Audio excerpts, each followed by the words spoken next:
ఇప్పుడు డెవలపర్స్ అనేవి చాలా ఉన్నాయి, గల్లీకి ఒకటి పుట్టుకొస్తుంది. మరి మీరు ఇచ్చే స్పెషాలిటీ ఏంటి, కస్టమర్లకి ఎలా ఇస్తారు? ల్యాండ్ మనమే తీసుకుంటాము, డెవలప్మెంట్ మనమే చేస్తాము, మార్కెటింగ్ మనమే చేస్తాము. పూర్తిగా స్ట్రక్చర్ అనేది స్టార్టింగ్ నుంచి ఎండింగ్ వరకు మన దగ్గరే ఉంటుంది. మిడిల్ క్లాస్ పీపుల్స్కి మీరు ఇచ్చే సపరేట్గా ఏమి ఇస్తారు అసలు? స్టార్టింగ్ నుంచి ఎండింగ్ వరకు డెవలప్మెంట్స్ ప్రతిదీ మనమే కాబట్టి కస్టమర్కి రేపటి రోజున మనమే రెస్పాన్సిబిలిటీ.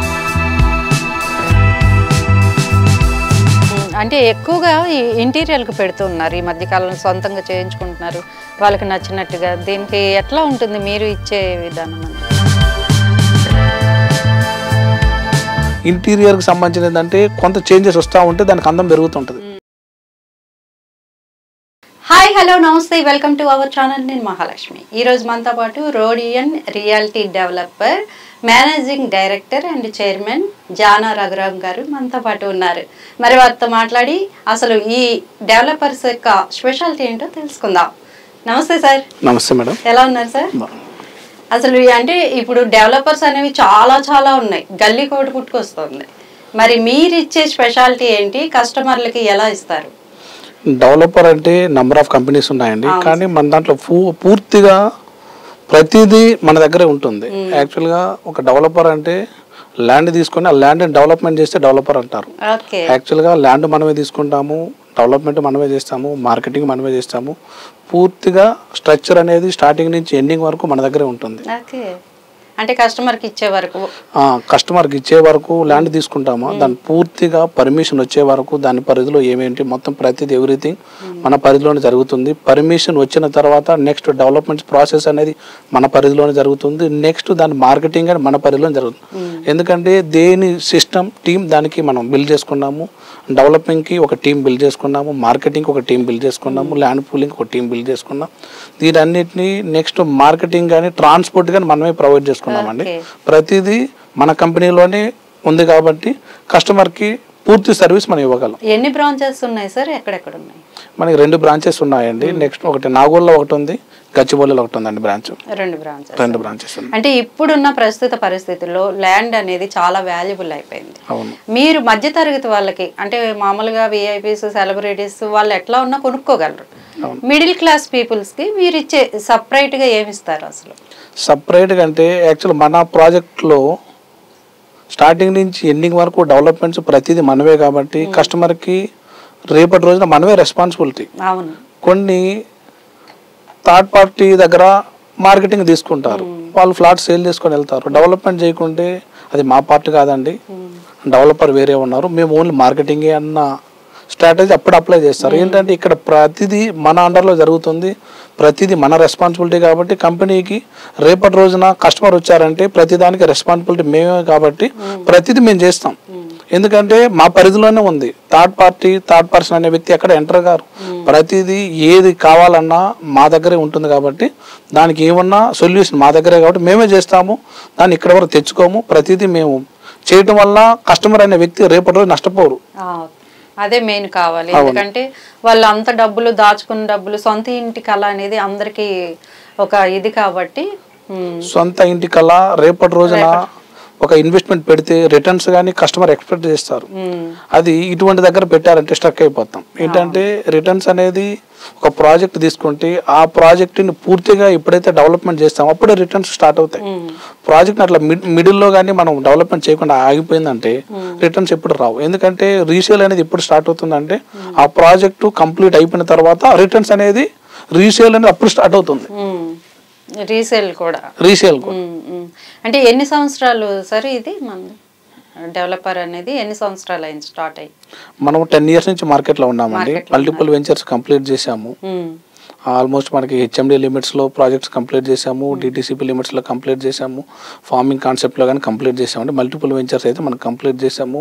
కస్టమర్ దగ్గర నుంచి మంచి ఫీడ్బ్యాక్ అయితే ఉంది. ఫీడ్బ్యాక్ వాళ్ళకి ఎప్పుడైతే తీసుకున్న దానికి మంచి అప్రిషియేషన్ అయితే ఎప్పుడైతే వస్తుందో ఆటోమేటిక్గా ఫీడ్బ్యాక్ అనేది మనకు వస్తుంది. Customer satisfy customers number of ఉన్నారు. ఇప్పుడు ఎక్కువగా చాలా మంది ఏంటంటే విల్లాస్ వైపు ఇంట్రెస్ట్ చూపిస్తున్నారు. ఇప్పుడు విల్లాస్ వైపు ఇంట్రెస్ట్ చూపిస్తున్నారండి. దాన్ని బేస్ చేసుకొని మనది ఒక 1 ఎకర్లో విల్లాస్ వస్తున్నాయండి. యాక్చువల్లీ ఎట్లా అంటే 1 ఎకర్లో మొత్తం 120 ఎకర్స్. అది 1 ఎకర్ కాన్సెప్ట్లో 1 ఎకర్లో కాటేజ్ కానీ విల్లా కానీ కస్టమైజేషన్. అతను విల్లా కావాలంటే విల్లా మనం కన్స్ట్రక్షన్ చేసిస్తాము, ఒక చిన్న కాటేజ్ కావాలంటే కాటేజ్ మనం కస్టమైజ్ చేసిస్తాం. కస్టమర్ బేస్ ఏది కావాలంటే దాన్ని చేసేటానికి ఈ ఫార్మింగ్ కాన్సెప్ట్లో విల్లా వస్తుందండి. కస్టమర్ బేస్ అనమాట. అతను ఏ బడ్జెట్లో కావాలనుకుంటే ఆ బడ్జెట్లో మనం కస్టమైజ్ చేసి ఇచ్చేస్తాం. అంటే ఎక్కువగా ఇంటీరియర్కి పెడుతున్నారు ఈ మధ్య కాలంలో, సొంతంగా చేయించుకుంటున్నారు వాళ్ళకి నచ్చినట్టుగా. దీనికి ఎట్లా ఉంటుంది మీరు ఇచ్చే విధానం అనేది? ఇంటీరియర్ కంటే ఇప్పుడు ఇంటీరియర్కి ఎంత ఖర్చు పెట్టినా తింటానే ఉంటుంది. 100% ఎంత ఖర్చు పెట్టినా, ఇంటికి ఎంత పెట్టినా వద్దండి, ఇంటికంటే ఎంత పెట్టినా తింటానే ఉంటుంది. దాన్ని బడ్జెట్ లో చూసి పెట్టుకోవాలి. ఎప్పుడైనా కస్టమర్ బడ్జెట్ లో చూసి పెట్టుకుంటే, అంటే మినిమం బడ్జెట్ ఎంత ఉండొచ్చు అంటారు? అది మనకండి. ఇప్పుడు ఒక చిన్న ఎగ్జాంపుల్, ఒక 10 lakhs పెట్టి ఇంటీరియర్ చేయించుకుంటాం, 1 crore పెట్టి ఇంటీరియర్ చేయించుకుంటాం. 1 crore పెట్టినా ఇంటి తక్కువే అనిపిస్తుంది. ఎంత పెట్టినా మనం ఏంటంటే ఇంటీరియర్ కి సంబంధించిన ఏంటంటే కొంత చేంజెస్ వస్తూ ఉంటే దానికి అందం పెరుగుతుంటది. అంటే ఊరు చివర్లో అంటే సిటీ అవుట్స్కట్స్ లో ఎక్కువగా మనం రిలాక్స్ అవ్వచ్చు అని ఈ మధ్య కొనుగోళ్లు కూడా ఎక్కువయ్యాయి. అయితే అట్లా ఇచ్చేటప్పుడు మీరు ఏమైనా రేట్లు అనేవి తగ్గిస్తుంటారా? ఎలా ఉంటుంది? ఇప్పుడు అట్లా అంటే మనకి అవుట్ కట్స్ లో అంటే మంచి బడ్జెట్ లో వస్తాయి. సిటీతో కంపేర్ చేస్తే మంచి ల్యాండ్, ఎక్కువ ల్యాండ్ వస్తుంది. రేపటి రోజున కస్టమర్ కి ఇక్కడ 200 గజాలు వచ్చిందంటే సిటీ లిమిట్స్ లో అక్కడ 600 గజాల వరకు 3 times అనేది ల్యాండ్ వస్తుంది. రేపటి రోజున మిడిల్ క్లాస్ కస్టమర్ కి ఒక 600 గజాలు అంటే మంచి అప్రిషియేషన్, అంటే లాంగ్ టర్మ్ ఇన్వెస్ట్మెంట్ కి మంచి రిటర్న్స్ రావడానికి అది బెటర్. ఏంటంటే సిటీ లిమిట్స్ లో తీసుకుంటే ఆల్మోస్ట్ నీకు 1 square yard వచ్చేసి 1 lakh నుంచి 2 lakhs ఉంది. ఈ 10 times అంటే ఒక 20 lakhs ఆ బడ్జెట్ రావాలంటే కాదండి. ఏంటంటే మనకి సిటీ పెరుగుతుంది. సిటీ పెరగనప్పుడు ఇక్కడ నీకు అనేది గ్రోత్ ఉంటుంది. సిటీ పెరిగినప్పుడు వెళ్ళిపోతుంది. అంటే అవుట్ కట్స్ కి డెవలప్మెంట్స్ ఎప్పుడైతే మనం స్టార్ట్ అవుతున్నాయో, ఇప్పుడు మనకి ORR నుంచి RRR మధ్య మార్కెట్ మంచిగా ఉంది కాబట్టి ఏంటంటే HMD లిమిట్స్ పెరిగాయి. గతంలో HMD లిమిట్స్ కొంత పరిధి ఉన్నది, ఇప్పుడు HMD లిమిట్స్ పెరిగాయి. నెక్స్ట్ RRRని విత్ ఇన్ షార్ట్ టైంలోనే మన గవర్నమెంట్ స్టేట్మెంట్ ఇచ్చింది, ఒక 2-3 years లో కంప్లీట్ చేసి ఈ టర్మ్ లో కంప్లీట్ చేస్తామని. ఇవన్నీ కంప్లీట్ అయ్యాయంటే మంచి రిటర్న్స్ కస్టమర్ ORR నుంచి RRR బేస్ లో మంచి రిటర్న్స్ ఎక్స్పెక్ట్ చేయొచ్చు. చాలా మంది వింటున్నాను ఈ మధ్య ఏంటంటే అపార్ట్మెంట్స్ కొనడం వల్ల యూజ్ ఉండదు అని చెప్పి, దీనిపై మీరేమంటారు సార్? అపార్ట్మెంట్స్ అంటే ఓపెన్ ల్యాండ్ మీద వచ్చిన రిటర్న్స్ అపార్ట్మెంట్ మీద రావండి. అపార్ట్మెంట్స్ అంటే మనం ఉండటానికి తీసుకుంటే బెటర్, కానీ మీకైతే ఇప్పుడు రిటర్న్స్ అని ఇన్వెస్ట్మెంట్ కాన్సెప్ట్ లో అపార్ట్మెంట్ తీసుకున్నారంటే మీరు ఎక్స్పెక్ట్ చేసిన రిటర్న్స్ రావు. అది ఏదో రెంటల్ వచ్చినా కానీ దీనికి గ్రోత్ కి దాని గ్రోత్ కి చాలా డిఫరెన్స్ ఉంటుంది. కొంత టైం తర్వాత అపార్ట్మెంట్ లో డిప్రిషియేషన్ అనేది, తరుగుదల అనేది స్టార్ట్ అయింది. నీకు ఓపెన్ ల్యాండ్ లో పెరుగుతుంటది, ఎందుకంటే సొంతం కాబట్టి ఓపెన్ ల్యాండ్ కాబట్టి. ఓకే, ఇంకా రిజిస్ట్రేషన్స్ ఎలా ఉంటాయి సార్? అంటే మహిళల పేరున పెడితే మంచిది అంటారా, లేకపోతే జెంట్స్ పేరున? వీళ్ళకి ఏమైనా మహిళలకి రాయితీలు ఉంటాయా? ఇట్లాంటివన్నీ ఉన్నాయి కదా ఇప్పుడు. అట్లాంటివంటే ఏం లేవండి. రాయితీలు అంటే యాక్చువల్ ఒక మనం గతంలో ఒక అపార్ట్మెంట్ తీసుకుంటే ఇట్లా రాయితీలు ఉన్నాయి. ఓపెన్ ప్లాట్స్ కి రాయితీలు ఏముండవు. యాక్చువల్గా ఏంటంటే సెక్యూరిటీ వాళ్ళకి ఎవరి పేరు మీద నమ్మకం ఉందో వాళ్ళ పేరు మీద చేసుకుంటే రిజిస్ట్రేషన్ వాళ్ళ ఇంట్రెస్ట్ అది. ఇంకోటి ఏంటంటే మనము ఏదైనా పేమెంట్స్, కొంతమంది పేమెంట్స్ అంతా అంటే కట్టిన తర్వాత రిజిస్ట్రేషన్కి కొంత టైం తీసుకోవడాలు, ఇవన్నీ పర్మిషన్ లేకుండా తీసుకోవడం వల్ల, ఒక ఫ్రీలాన్సింగ్ కింద కాన్సెప్ట్లో కొంత టైం తీసుకోవడం వల్ల ఇవన్నీ జరుగుతాయి. మనం ఏంటంటే పర్మిషన్ తీసుకున్న తర్వాత వన్స్ మార్కెట్లోకి ప్రోడక్ట్ని తీసుకొస్తాము. అప్పుడు ఏంటంటే మనకి ఇన్స్టెంట్గా రిజిస్ట్రేషన్ ఉంటాయి. కస్టమర్ డాక్యుమెంట్ అనేది మనమే హ్యాండ్ ఓవర్ చేస్తాము. దానివల్ల ఏంటంటే కస్టమర్కి మనకి ఒక కనెక్టింగ్ అనేది దొరుకుతుంది. అప్పటి వరకు కస్టమర్ మనకు తెలియదు, మనకు ఒక టీం ఉంటుంది. మనకు ఆ టీమ్ త్రూ ప్రతిదీ వాళ్ళ ద్వారా ప్రాసెస్ అవుతుంది. కస్టమర్ అప్పుడు మనకు పరిచయం అవుతారు. వన్స్ కొన్నాక వాళ్ళ పేరు మీద రిజిస్ట్రేషన్ అయిపోయాక అక్కడ ఏమైనా కొన్ని సమస్యలు ఉంటే వీళ్ళు కొనేసాక రిజిస్ట్రేషన్ అయిపోయాక మీరు ఏమైనా ఇన్వాల్వ్ అవుతారా, లేకపోతే మనకెందుకులే అని వదిలేస్తారా? ఎట్లా ఉంటుంది సార్? 100% అండి. సమస్యలన్నీ మనం సార్ట్ అవుట్ చేసి తీసుకుంటాం ల్యాండ్. అటువంటి సమస్యలు ఏమొచ్చినా మనం ఫేస్ చేయడానికి సిద్ధంగా ఉన్నాం. మార్కెట్లో సమస్యలు అనేది ఏంటంటే వస్తుంటాయి, వాటిని ఏంటంటే ఎదుర్కోవడానికి సిద్ధంగా ఉండాలి మనం. అంతే కస్టమర్ మీద మనల్ని నమ్మి ఒక ఫ్లాట్ తీసుకున్నప్పుడు సమస్య వచ్చినప్పుడు మనం ఎట్లా వెళ్తామంటే జరుగుతుంటాయి. ఎటువంటి సమస్య వచ్చినా మనం సార్ట్ అవుట్ చేయడానికి సిద్ధంగా ఉన్నాం.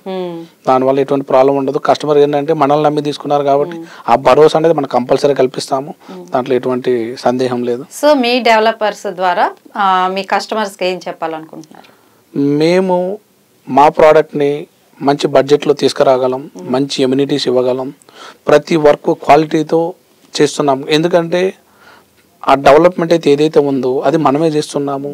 దాంట్లో ఎట్లయితే మంచి రిటర్న్స్ వస్తాయో ఆ విధంగా ఎమ్యూనిటీస్ ఇస్తున్నాము. రేపటి రోజున ఒకటి మనకి రీసెంట్గా ఒక ప్రాజెక్ట్ లాంచ్ అయింది.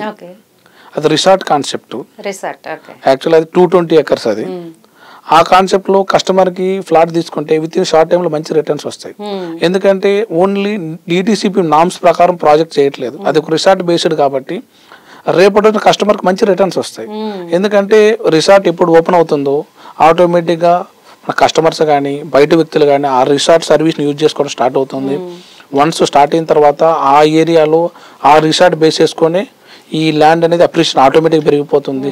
నెక్స్ట్ ఆ రిసార్ట్లో మన ఫ్లాట్ ఉండటం వలన మీరు ఆ సర్వీస్ని యూజ్ చేసుకోగలరు. ఎందుకంటే ఆ రిసార్ట్లో మీరు భాగస్వామ్యం కాబట్టి రిసార్ట్ రేపు మన ఇంట్లో చిన్న ఈవెంట్ ఫంక్షన్ అయినమాట, చిన్న ఈవెంట్స్ ఏదైనా ఫంక్షన్ అయినా మన రిసార్ట్లో చేసుకోవడానికి ఆ ఫెసిలిటీస్ మనం కల్పిస్తాము. బేసిక్ ప్రైస్ తోటి ఆ కోడ్ చేసి ఆ సర్వీస్ని మన కస్టమర్కి కల్పిస్తాము. ఇంకోటి కస్టమర్ కానీ ఎక్కడికో వెళ్ళి ఆ రిసార్ట్ని ఎవరితో యూజ్ చేసుకోవడం కంటే దీంట్లో భాగస్వామ్యం కాబట్టి మీరు చేసుకోవడం వల్ల మీకు ఒక రేపటి రోజున నా ఫ్లాట్లో ఒక రిసార్ట్లో నాకు ఒక ఫ్లాట్ ఉంది, మంచి రిటర్న్స్ ఉన్నవి. ఆ బేస్ చేసుకొని మీరు తీసుకున్న స్క్వేర్ యార్డ్స్లో ఒక 200 or 400 ఏది తీసుకున్నా దాంట్లో చిన్న కాటేజ్ కట్టుకున్నా ఆ రిసార్ట్కి అందుబాటులో మీరు ఉంటారు కాబట్టి ఆ సర్వీస్ని ఆటోమేటిక్ యూజ్ చేసుకోగలరు. అంటే సార్ ఇప్పుడు ఏంటంటే అపార్ట్మెంట్స్ కానివ్వండి, విల్లాస్ కానివ్వండి, లోన్స్ కూడా డెవలపర్స్ ప్రొవైడ్ చేస్తున్నారు. మీరు మంద కూడా అట్లా ఉందా? ఉన్నాయండి, లోన్స్ ఫెసిలిటీ ఉంటుంది కస్టమర్స్కి లోన్స్ వస్తాయి. EMI ఫెసిలిటీ అంటే కొంతమందికి లోన్ అంటే ప్రొఫైల్ బిలో మిడిల్ క్లాస్లో కొంతమంది చిన్న చిన్న వర్కులు చేసుకునే వాళ్ళకి ప్రొఫైల్ మంచిగా ఉండదు, వాళ్ళని వేసుకుని EMI ఫెసిలిటీ కానీ ఉన్నాయి, లోన్స్ ఉన్నాయి, EMI ఉన్నాయి. సార్ ఇంకా మీ ప్రొడక్ట్స్ అదే ఈ డెవలపర్స్ అనేవి ఎక్కడెక్కడ ఉన్నాయి, ఎట్లా ఉంటాయి? మనవి outer ring road near by ఉన్నాయండి, next triple Arki near by ఉన్నాయి. మనమైతే ఏదైతే ప్రాజెక్ట్ సెలెక్ట్ చేసుకుంటామో మంచి హాట్స్పాట్లో సెలెక్ట్ చేసుకుంటాము. ఎందుకంటే కస్టమర్కి రేపటి రోజున ఏదైతే హాట్స్పాట్ ఉందో అక్కడే ఉంటుంది. రేపటి రోజు మంచి రిటర్న్స్ రావాలంటే ఆ పరిధిలోనే డెవలప్మెంట్ ఉంటుంది కాబట్టి రిటర్న్స్ అనేది కస్టమర్కి మంచిగా ఆ ఏరియాలోనే వస్తుంది. ఎందుకంటే ఇన్స్టెంట్గా నీకు ఒక చిన్న ఏదైనా అవసరం ఉండి అమ్ముకోవాలనుకున్నా రేపటి రోజున మంచి హాట్స్పాట్ అయితేనే రీసేల్ వాల్యూ ఉంటుంది, ఇన్స్టెంట్గా మనం అమ్ముకోవడానికి అవకాశం ఉంటుంది. అటువంటి మన ఏరియాలను సెలెక్ట్ చేసుకుంటున్నాము. ఒక చిన్న ఎగ్జాంపుల్ అండి, మనం ఇక్కడ రీసెంట్గా వికారాబాద్ ఒక ప్రాజెక్ట్ తీసుకున్నాము. అది మున్సిపాలిటీ పరిధి HMD లిమిట్స్లో ఉంది. మంచి అప్రిషియేషన్ అయితే వస్తుంది కస్టమర్కి. ఆ ప్రాజెక్ట్లో ఇన్స్టెంట్గా సరౌండింగ్స్లో మొత్తం విల్లాస్, ఆ సరౌండింగ్స్లో మంచి ఒక హాస్పిటల్ ఉంది, పెద్ద హాస్పిటల్ ఉంది. ఆ సరౌండింగ్ మొత్తం ఇండిపెండెంట్ హౌసెస్ నంబర్ ఆఫ్ ఉన్నాయి, అన్ని సదుపాయాలు. కలెక్టరేట్ నియర్ బై ఉంది, central government radar project near by ఉంది. అట్లా మన సిటీకి మన గచ్చిబౌలికి నియర్ బై ఉంది. దాని బేస్ అటువంటి ప్రాజెక్ట్ లో మన ఇన్వెస్ట్మెంట్ పెడితే విత్ ఇన్ షార్ట్ టైమ్ లో మంచి రిటర్న్స్ వస్తాయి. ఏదైనా మనం సెలక్షన్ ప్రాజెక్ట్ ఏ ఏరియాలో సెలెక్ట్ చేసుకుంటామో ఆ ఏరియాలో మంచి రిటర్న్స్ వస్తాయా లేవా అని మనం ఏంటంటే ఇదే ఫీల్డ్ లో ఉన్నాం కాబట్టి ఒక వెంచర్ సెలెక్ట్ చేయడానికి నంబర్ ఆఫ్ వెంచర్ చూస్తామండి, దాంట్లో ఒకటే సెలెక్ట్ చేస్తాం. అన్ని సెలెక్ట్ చేసామంటే మన మార్కెట్లో మనం ఎక్స్పెక్ట్ చేసిన రిటర్న్స్ రావు. ఎందుకంటే మెయిన్ సెలక్షన్ ప్రాజెక్ట్, దాన్ని బేస్ చేసుకునే కస్టమర్ రిటర్న్స్ అనేది స్టార్ట్ అవుతాయి. సో చూసారు కదండి, ఇలాంటి మంచి మంచి విశేషాలతో మేము ముందుకు వస్తూ ఉంటాము, చూస్తూనే ఉండండి.